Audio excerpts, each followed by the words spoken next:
Praise the Lord. இன்றைய நாளுக்குரிய வேத வசனம் சங்கீதம் 37வது அதிகாரம் 31வது வசனம்.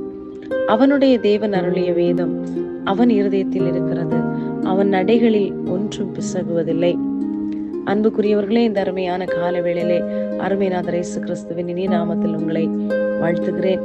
கர்த்தர் தந்த அருமையான வசனத்திற்காய் நன்றி செலுத்துவோம். அவனுடைய தேவன் அருளிய வேதம் அவன் இருதயத்தில் இருக்கிறது. பாருங்கள், அந்த வேதம் எவ்வளவு மனமகிழ்ச்சியை தருவதாய் காணப்படுகிறது.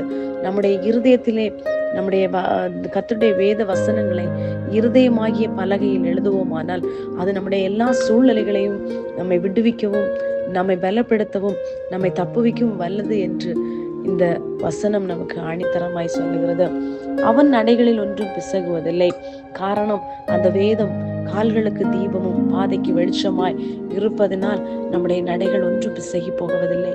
இன்றைக்கு ஏதோ ஒரு நிலைமையிலே போகிற பாதைகள் எல்லாம் வழிகள் அடைக்கப்பட்டு போகிறது, என்னால் இதை விட்டு முன்னேறி செல்ல முடியாது என்று சொல்லி வேதனையோடு இருக்கிற அருமையான தேவனுடைய பிள்ளையே, எவ்வளவாய் நீங்கள் கர்த்தருடைய வசனத்தை நேசிக்கிறீர்கள், எவ்வளவு நேரம் கர்த்தருடைய வேதத்தில் செலவிடுகிறீர்கள்.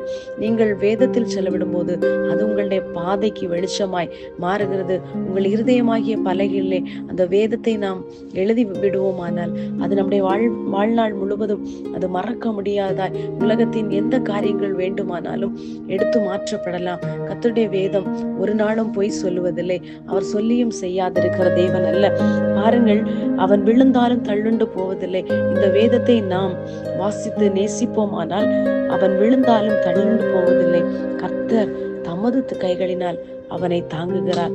அன்புக்குரியவர்களே, அதற்கு கீழுள்ள வசனத்திலே சொல்லப்பட்டிருக்கிறது, துன்மார்க்கன் நீதி மேல் கண் வைத்து அவனை கொலை செய்ய தேடுகிறார், கர்த்தரோ அவனை இவன் கையில் விடுவதில்லை.